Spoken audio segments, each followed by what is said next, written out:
Good evening, everyone, and thank you for joining tonight the session Enlightenment Through Meditation.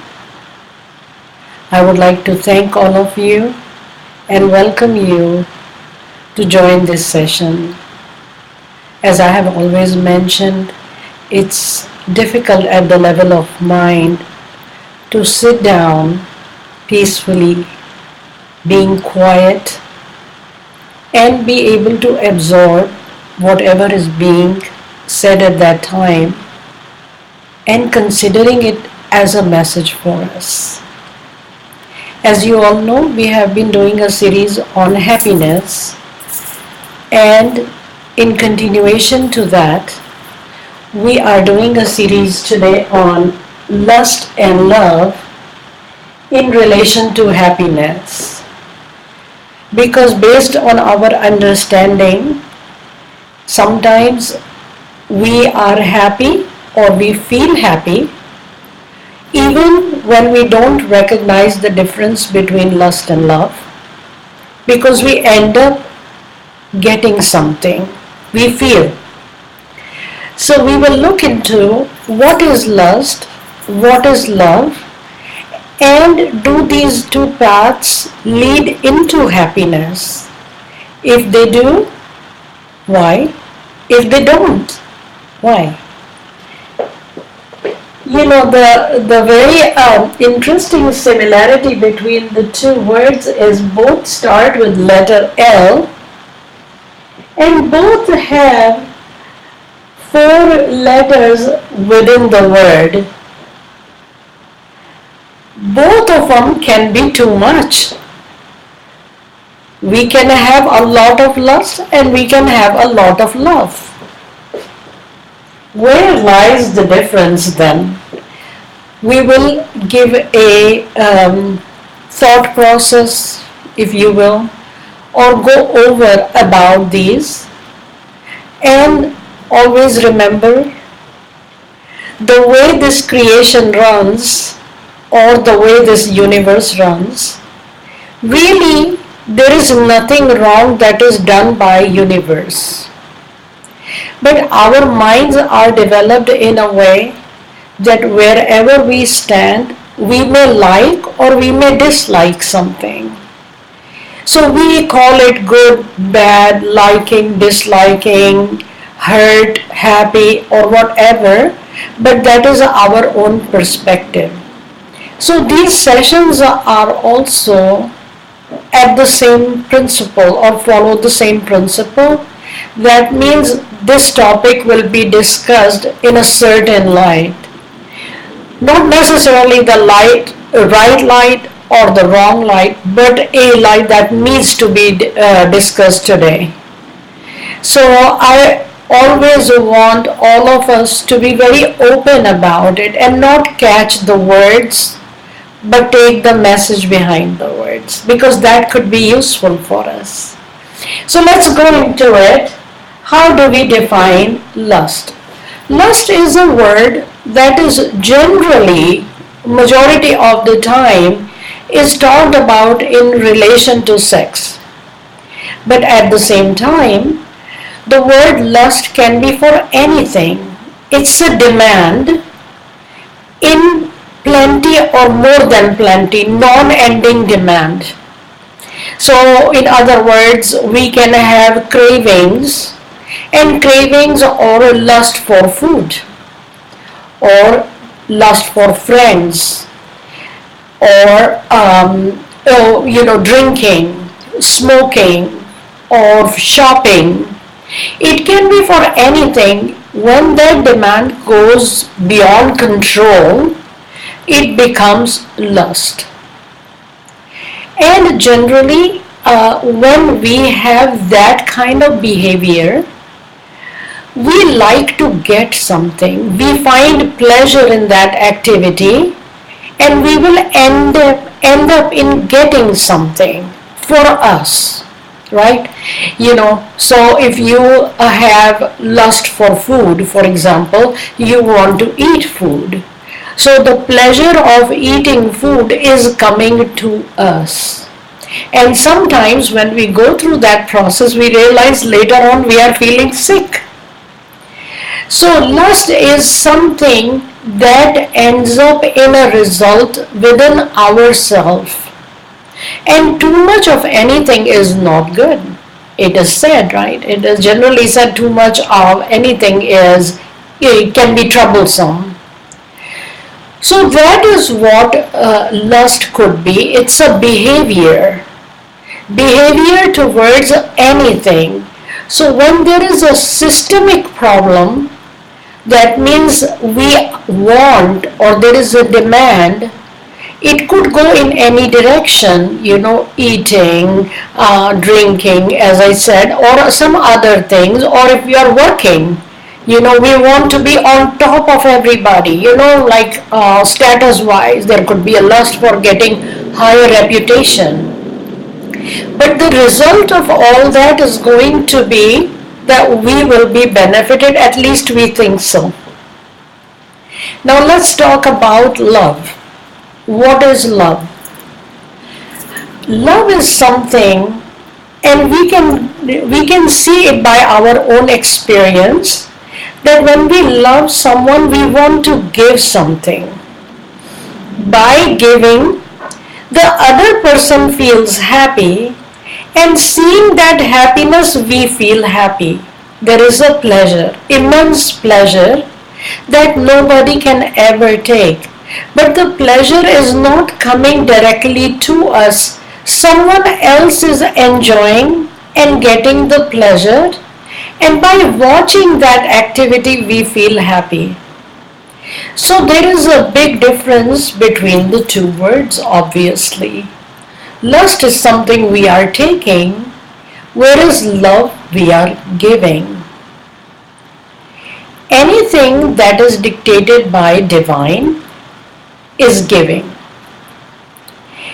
When we get up in the morning, the sun is already there, the air is already there, the trees, plants, butterflies, rats, mice, bugs, earthworms, stones, whatever you name it, it's already there for us. So somebody must be getting some pleasure by giving it to all of us, right? And that is we call the divine father or divine or universe or creator or any name we want to give. That almost becomes irrelevant, because that power is giving and giving and giving, not necessarily taking. In a way, when you look at it, we are also coming, not with our choice, and then we are going back. We say we have lost someone depending on what our minds think. But if someone can send, someone can take it back. So divine is always giving and giving. So there must be, by this definition, must be loving. And loving a lot. Because just if we take one example, sun comes every morning. And if somebody comes to me and says, hey Dr. Kaur, it's your responsibility to make sure sun shines every single day at 6 in the morning. I can do it 1 day, 2 days, 3 days, 4 days, 5 days, maybe a month. But I will get so tired just doing one chore for every day as long as I live. Or someone says, make sure that oxygen is in the air. Or make sure your cells, all the cells, trillions of cells are working within the body. All these things are done at an extensive level. Extensive. This whole creation is running and we don't even realize it. And there is nothing being demanded from us at this point that we know of. So all this, when it is happening, that means someone is really loving, and that is the character of divine, to love. So when we follow the divine law and we love someone or something or somebody, it doesn't really matter. then we start giving anything and everything to make the other person happy. In relation to happiness, in lust, we are becoming happier by either grabbing, taking, being angry, being egotistical because I want. Whereas in love, we are giving, we are sacrificing. The name of love is sacrifice. If you love someone, you sacrifice yourself, just like mother's love is considered highest in order. And she is willing to do anything or everything for the child because there is love involved. Whenever there is want involved, we take. When we take from someone something, you can imagine how the other person feels because we are grabbing, we are taking. And the way our mind and heart is made or it works, heart speaks within us. It says maybe it's not the best thing to take from someone. But the mind goes, no, I want because I feel good about it. I think I should have it because it will increase my reputation, it will increase my wealth, it will increase my friends, it will increase my social popularity, or something of that nature that I will be satisfied. So, in one case, I am satisfying myself by taking, and by taking, what is happening? My ego is also inflated because I feel better. Heart is coming and conflicting, but I am telling my heart to, I don't want to hear you. In a way, shut up, I don't want to hear you. Because it is giving me the pleasure. But at the same time, the divine law is also working side by side, quiet, but watching. So when we do these actions which are out of the ordinary and not normal and goes above and beyond towards satisfying our own needs, we also went through law of action and reaction. We are creating a lot of action because we are in opposition to divine. Divine's job is to give. Lustful activities are to take. And when we are taking and taking, our mind is being satisfied. But a lot of other things are also happening. When we are grabbing or taking, obviously we are not making other people happy. So rather than getting the blessings or the positive vibes, we are also collecting the negative vibes, which are again in conflict with divine. We need to have the ear or heart opened up to understand this, because generally mind doesn't let us understand. Mind is very cold in its own ways. It looks for its own benefits either by hook or by crook. And once we start satisfying the mind, majority of the time, if we look at the long run, we find so many errors, so many mistakes. Like when you have sex to the max, above what is needed, there is going to be trouble. We all know that. You have multiple partners, you have problems. If you eat too much and you eat processed food and eat here, eat there, your body can only manage so much. You are in trouble. If you have lust for shopping, you are shopping and spending money and shopping, and the fashion is changing. So you are chasing the fashion all the time. You are spending, your wealth is going down because you are chasing a target which is changing, constantly changing. Same thing with your reputation. Every move that you make makes your reputation. So now you are being so watchful. You are giving your body so much stress and mind so much stress to make sure you make it. And if you are unable to make it, you fall down, you feel hurt. So when it comes to taking, there are every part of your actions, if you go back and evaluate and check it out thoroughly in patience, in when you are down onto earth, like they say, down to earth, in that mode. That means you are not excited. And look back and see what we do. We realize that it's all taking, whenever we do a taking action, it makes some sort of stress. Even in our mind, if we want to steal something because we want to be wealthy, we are always stressed that we might get caught. And sooner or later, if we continue that, one day we will be. And then everything that we have accumulated goes, as well as our name goes, and it comes back and bites us with a bigger level of stress. Now look about when we love someone and the happiness that comes with it. When we give our something to someone, even a cloth, especially to a needy person, and we just give it away, the person whom we have helped suddenly feels so good that there is a wave of happiness, a wave of blessing that comes. And because it's a giving act, the receiving party, it all blends it with divine. And divine is unlimited. So that blessing that travels to us becomes unlimited. And the divine law is every action has a reaction.